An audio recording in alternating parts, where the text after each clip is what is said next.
This video is proudly sponsored by Squarespace. Stick around until the end of the video to learn more about a deal they're making available through my channel. In a recent video, I discussed the importance of being able to train in a way that was highly adaptable, being able to train when you have access to less equipment, being able to train if you're injured or if you're tired or just don't have the motivation, so that you're doing something rather than nothing. But the biggest challenge with something like this is training max strength. If you're a powerlifter and you're really interested in max strength, then you're going to struggle to get that in the living room because most people can't afford or don't have space for hundreds of kilograms worth of weight and a power rack.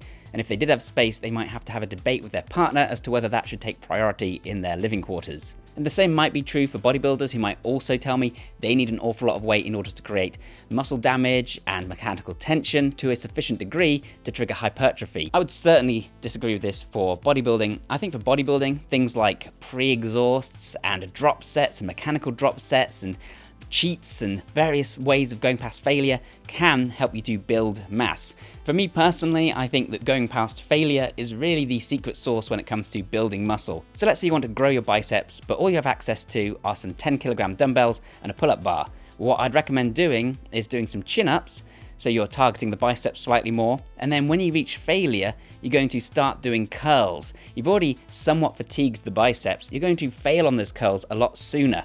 After that, you're then going to switch into hammer curls.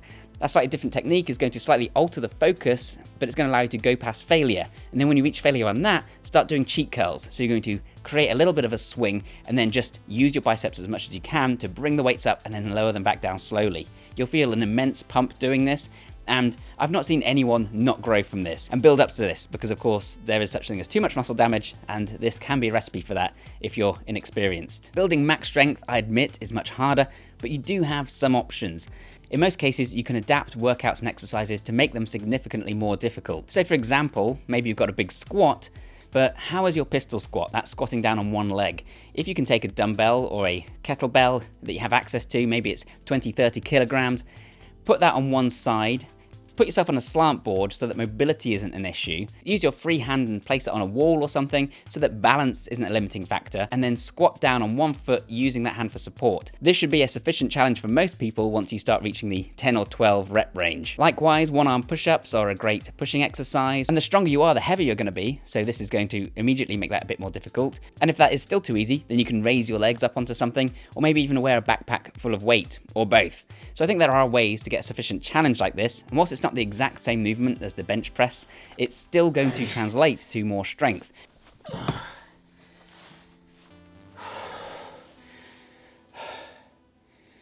So if your goal is max strength, then there's a few factors to consider here. For example, whilst you want to be at a mechanical disadvantage, you want to have a longer lever arm, or you want to be going on just one side, you don't want to fail due to balance issues. So you want to make sure you're in a nice stable position so that you can go to failure and so you can exert maximum strength. This is why a pistol squat on its own might not be a great substitute for squats. At the same time, you want it to be a compound movement, so you're training lots of muscles, just like the squat, just like the bench press, but not so compound that you're going to fail because of a lack of coordination. You might have the best bench press in the world, but I'm betting that most people who have a big bench press still can't do a planche push-up, but a planche push-up is such a skill-based movement, they're failing because maybe their core is giving out or maybe they don't have the correct technique. So yeah, you want stable, relatively easy, somewhat isolated, but not completely isolated movements that are good substitutes for those big lifts. Again, not perfect, but then that also brings me to one other option, and that's overcoming isometrics. Overcoming isometrics being pushing or pulling against an immovable force, something I've spoken about on this channel before. I just purchased myself an iso chain. This is a device where you get a handle attached to the ground by a chain. You then stand on a platform and attempt to curl the chain or deadlift the chain or squat the chain, but of course it's not going anywhere, and it's measuring the amount of force that you're putting in. I'm not going to go into this in a lot of detail right now because I've talked about it before, but basically it allows you to exert maximum force for the total duration of the rep. So that's normally 6 seconds, and there's no strength curve here, and there's no momentum here. So you can push or pull for the entire time, recruiting as many muscle fibers as possible, building that intramuscular coordination. That's the missing piece of the puzzle for a lot of these exercises, and that should allow you to exert more strength because you're building that neural drive, the ability to recruit those muscle fibers. You want to do it in a couple of different positions within the movement, and because it's not a dynamic activity, it's not a total replacement for these actual lifts, but it will certainly carry over, and you might even see some strength gains. And of course, you can combine this with a mechanical drop set. So when it comes to building strength, there are two main things you need to consider. The neural drive, that's your ability to recruit as many of the bigger motor units in your muscle as possible, and the thickness and the ratio of fast twitch muscle fibre, those being the muscle fibres that are strongest and most explosive. The issue a lot of people have when training outside of the gym and not with very heavy weights is that they don't manage to do both of these things at once. You can actually engage the fast twitch muscle fibres pretty easily by going to exhaustion. Thanks to something called Henneman's size principle, your body will only use the smallest and weakest motor units necessary to perform a movement. So if you use a light weight, you're not going to engage as many bigger motor units, as many faster twitch muscle fibres, because you don't need them to execute that movement. You'll recruit the smallest ones and then add to these as the demand becomes greater. If, however, you fatigue the slower twitch muscle fibres, then all that's left are the faster twitch muscle fibres and the bigger motor units. So now your nervous system has no option but to recruit those bigger ones. This is why it is perfectly possible to build some strength by training to failure and at the same time to trigger hypertrophy. At the same time, training to failure is fantastic for metabolic stress and muscle damage. So in terms of building muscle, going to failure and using drop sets is a very effective method. You see that shaking in my arm? That's my body recruiting my fast twitch muscle fibres, because I've exhausted the slow twitch muscle fibres. So when you push a lighter amount of weight, your body will use the smallest motor units necessary containing the slower twitch muscle fibres. But when they all give up, when they've all become fatigued, and you're still placing that demand on your body, it has no option but to recruit the larger motor units. And that vibration comes because those big motor units aren't designed for fine gradations of force. They exert more force. So rather than a smooth increase in power, you get a jolt. That's how you know you're actually engaging your fast twitch fibres and those bigger, stronger motor units, even using body weight or lighter weights. And strength gains will come to some degree doing this as well. The problem is though that if you only engage the faster twitch muscle fibres and bigger motor units at the end of your workout when you're already fatigued, you're not training that neural drive, that ability to quickly and powerfully recruit those fast twitch muscle fibres. So there's a couple of options here. One is what we've already discussed, to use harder variations of movements that do require more max strength. The problem is that many of these are quite skill-based and utilise lots of different muscle groups at once. So one other option is to use explosive movements, so things like jump squats or a kettlebell jump squat. These are fantastic for increasing your rate of force production, your ability to explosively call on those massive motor units. This on its own won't cause a lot of muscle damage, there's less of an eccentric component, and therefore you can combine this as part of a drop set in order to get those benefits as well. And the other option is overcoming isometrics. So for example, you might do an overcoming isometric squat, or you might do a kettlebell jump squat, and then you're going to move straight into air squats or goblet squats.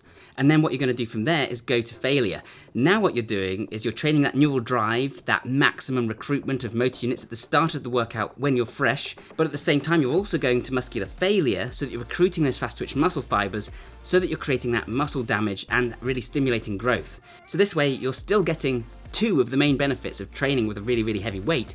You're just kind of separating those benefits out. What I will say is ease into this, go gentle with it to start with. As with so many of these things, particularly with overcoming isometrics, these can leave you kind of dizzy and they're really fatiguing, so going straight into another exercise can be a bit risky. This is why you want to make sure you're doing a very simple closed chain exercise or one that you can bail out of very quickly and easily. Of course, you don't necessarily need an iso chain to perform overcoming isometrics. You can do this by trying to deadlift a car. If you are at the gym, then of course you can load a weight up heavier than you can lift. You can push against door frames, you can push against walls, all kinds of different things, and a great way to use this is to target your sticking points, whichever point in the movement you're finding most difficult, and this is a really great way to smash through some plateaus even when you can't get to the gym. Of course, I should also mention at this point that you don't actually need to perform this as a drop set. If you do find that a bit too intensive, then there's nothing wrong with performing your overcoming isometrics or your explosive movements at the start of a workout, then performing your dynamic exercises later on in the workout. That said, there are some benefits to doing one directly after the other. If you perform your overcoming isometrics right at the start and then immediately follow that up with the dynamic exercises, you'll benefit from something called post-potentiation activation.